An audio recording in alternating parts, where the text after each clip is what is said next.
ಗುಂಪು ಚದುರಿಸಲು ಪೊಲೀಸರಿಂದಲೂ ಕೂಡ ಅಲ್ಲಿ ಫೈರಿಂಗ್ ಆಗಿದೆ. ಒಟ್ಟು 12ಕ್ಕೂ ಹೆಚ್ಚು ರೌಂಡ್ ಗುಂಡಿನ ಸುರಿಮಳೆ ಆಗಿರುವಂತದ್ದು.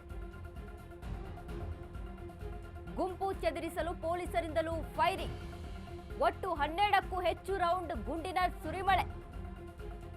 ಯಾರ ಫೈರಿಂಗ್ಗೆ ರಾಜಶೇಖರ್ ಸಾವು ಅಂತ ಅನುಮಾನ ವ್ಯಕ್ತವಾಗಿದೆ. ಶಾಸಕ ಆಪ್ತರನ ಗನ್ ಮ್ಯಾನ್ ಮತ್ತು ಪೊಲೀಸರ ಫೈರಿಂಗ್ ಕೂಡ ಆಗಿದೆ. ಗಲಾಟೆ ವೇಳೆ ಗುಂಡಿನ ದಾಳಿಗೆ ರಾಜಶೇಖರ್ ಸಾವು.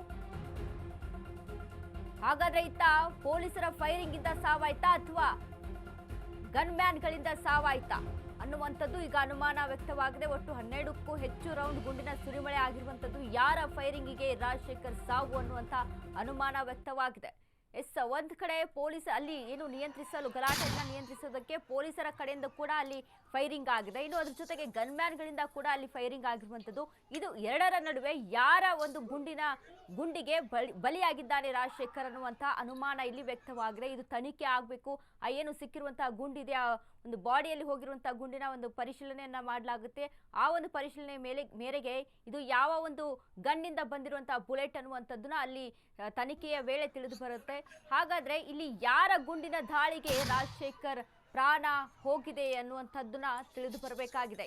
ಇದು ಒಂದು ಕುರಿತಂತೆ ಸಾಕಷ್ಟು ಅನುಮಾನಗಳು ಕೂಡ ವ್ಯಕ್ತವಾಗ್ತಾ ಇದೆ. ಇಲ್ಲಿ ಗುಂಪಿನಲ್ಲಿ ಗೋವಿಂದ ಅನ್ನೋ ಹಾಗೆ ಯಾರ ಒಂದು ಗುಂಡಿಗೆ ಬಲಿಯಾಗಿದ್ದಾನೆ ರಾಜಶೇಖರ್ ಅನ್ನುವಂಥದ್ದು ಹೆಚ್ಚಿನ ಒಂದು ಪ್ರಶ್ನೆಯನ್ನ ಇಲ್ಲಿ ಹುಟ್ಟಿ ಹಾಕ್ತಾ ಇದೆ.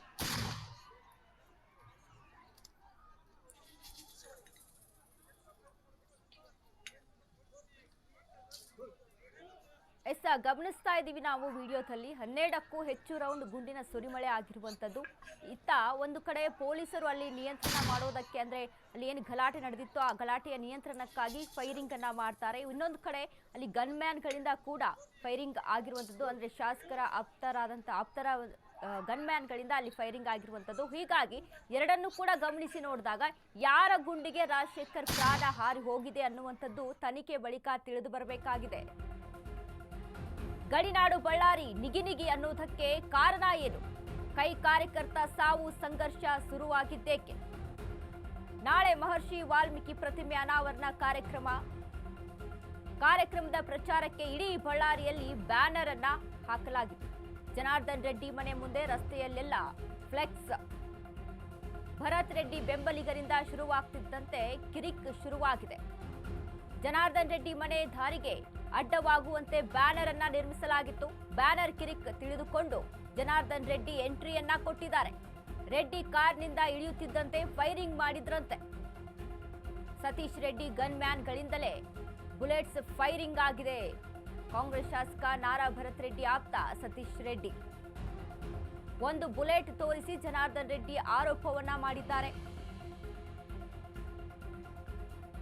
ವಾಲ್ಮೀಕಿ ಪ್ರತಿಮೆ ಅನಾವರಣ ವಿಚಾರಕ್ಕೆ ಸಂಬಂಧಪಟ್ಟಂತೆ ಬ್ಯಾನರ್ಗಳನ್ನ ನಿರ್ಮಿಸಲಾಗ್ತಾ ಇತ್ತು. ಇನ್ನು ಅದರಂತೆ ಜನಾರ್ದನ್ ರೆಡ್ಡಿಯ ಮನೆಯ ಏರಿಯಾ ಸುತ್ತ ಕೂಡ ಅಲ್ಲಿ ಬ್ಯಾನರ್ಗಳನ್ನ ಅಲ್ಲಿ ಹಾಕಲಾಗ್ತಾ ಇತ್ತು. ಈ ಒಂದು ವಿಚಾರಕ್ಕೆ ಸಂಬಂಧಪಟ್ಟಂತೆ ಅಲ್ಲಿ ಬ್ಯಾನರ್ ವಿಚಾರಕ್ಕೆ ಗಲಾಟೆ ಶುರುವಾಗಿದೆ. ಜನಾರ್ದನ್ ರೆಡ್ಡಿ ಮತ್ತು ಭರತ್ ರೆಡ್ಡಿಯ ಒಂದು ಆಪ್ತರಿಂದ ಒಂದು ಕಾರ್ಯಕರ್ತರಿಂದ ಅಲ್ಲಿ ಈ ಒಂದು ಗಲಾಟೆ ಶುರುವಾಗಿದೆ. ಗಲಾಟೆ ಇದೀಗ ಫೈರಿಂಗ್ಗೆ ಮುಂದಾಗಿ ಜನಾರ್ದನ್ ರೆಡ್ಡಿಯಲ್ಲಿ ಎಂಟ್ರಿ ಕೊಡೋದಕ್ಕೆ ಒಂದು ಶುರು ಮಾಡಿದಾಗ ಎಂಟ್ರಿ ಕೊಟ್ಟಂತ ಟೈಮ್ನಲ್ಲಿ ಕಾರಿಂದ ಕೆಳಗೆ ಇಳಿಯುವಂಥ ಸಮಯದಲ್ಲಿ ಫೈರಿಂಗ್ ಮಾಡೋದಕ್ಕೆ ಮುಂದಾಗಿದ್ದಾರೆ ಅನ್ನುವಂಥ ಆರೋಪ ಕೇಳಿ ಬರ್ತಾ ಇದೆ.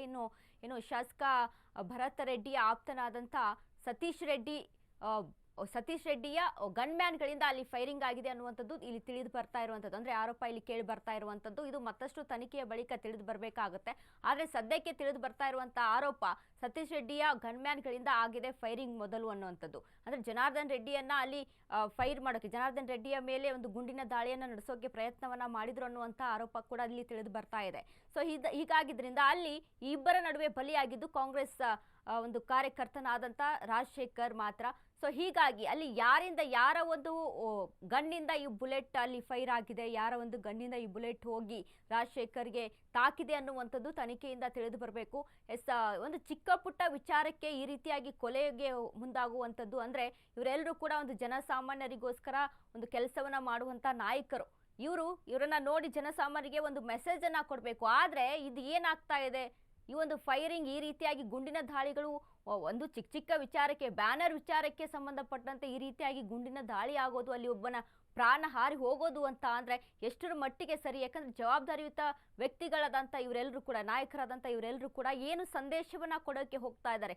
ರಾಜಕೀಯ ಇವಾಗಿನ ಒಂದು ಎಲ್ಲಿಗೆ ಬಂದು ತಲುಪ್ತಾ ಇದೆ ಈ ಒಂದು ರಾಜಕೀಯ ಪಾಲಿಟಿಕ್ಸ್ ಅನ್ನುವಂಥದ್ದು ಒಂದು ಯಕ್ಷ ಪ್ರಶ್ನೆ ಆಗಿರ್ಬೋದು. ಇನ್ನು ಅದ್ರ ಜೊತೆಗೆ ಅಲ್ಲಿ ಪೊಲೀಸರು ಕೂಡ ಇದ್ದಾರೆ, ಪೊಲೀಸರು ಕೂಡ ಅದನ್ನು ನಿಯಂತ್ರಣ ಮಾಡೋದಕ್ಕೆ ಮುಂದಾಗಿದ್ದಾರೆ. ಅದರ ಮಧ್ಯೆನೇ ಒಂದು ಫೈರಿಂಗ್ ಮಾಡ್ತಾರೆ ಅಂದರೆ ಯಾವುದೇ ರೀತಿಯಾದಂಥ ಕಾನೂನಿನ ಭಯ ಇಲ್ವಾ, ಅಥವಾ ಏನಾದರೂ ಕೂಡ ನಾವು ಅದನ್ನು ನಿಗಿಸ್ಕೋಬೋದು, ಅದನ್ನು ಏನಾದರೂ ಕೂಡ ಅದನ್ನು ನಾವು ಫೇಸ್ ಮಾಡ್ತೀವಿ ಅನ್ನುವಂಥ ಒಂದು ಬಂಡ್ ಧೈರ್ಯನ ಅನ್ನುವಂಥದ್ದು ಇಲ್ಲಿ ತಿಳಿದು ಬರಬೇಕು. ಯಾಕಂದರೆ ಅಷ್ಟು ಒಂದು ಬೇಜವಾಬ್ದಾರಿತನವನ್ನು ತೋರಿಸ್ತಾ ಇದ್ದಾರೆ ಇಲ್ಲಿ ನಾಯಕರು ಅನ್ನುವಂಥದ್ದು. ಇನ್ನೊಂದು ಅಲ್ಲಿ ಫೈರಿಂಗ್ ಮಾಡೋಕ್ಕೆ ಮುಂದಾಗ್ತಾರೆ ಅಂದರೆ ಒಂದು ಚಿಕ್ಕ ಬ್ಯಾನರ್ ವಿಚಾರಕ್ಕೆ ಸಂಬಂಧಪಟ್ಟಂತೆ, ಅಂದರೆ ರಾಜಕೀಯ ಎಲ್ಲೆಲ್ಲಿ ಹೋಗಿ ತಲುಪುತ್ತೆ ಅನ್ನುವಂಥದ್ದನ್ನ ನಾವಿಲ್ಲಿ ಗಮನಿಸಬೇಕಾಗುತ್ತೆ. ಈಗಿನ ಒಂದು ರಾಜಕೀಯ ಒಂದು ಪಕ್ಷಗಳು ಅವರವರ ವೈಯಕ್ತಿಕ ವಿಚಾರಕ್ಕೆ, ಅವರವರ ವೈಯಕ್ತಿಕ ಕಾರಣಗಳಿಂದ ಮತ್ತೊಬ್ಬ ವ್ಯಕ್ತಿಯನ್ನ ಬಲಿ ತಗೊಳ್ಳೋದು ಅಂತ ಅಂದರೆ ಇದು ಒಂದು ರೀತಿಯಾಗಿ ಅಂದರೆ ರಾಜಕೀಯದ ಬಗ್ಗೆ ಒಂದು ರೀತಿಯಾಗಿ ನಮಗೆ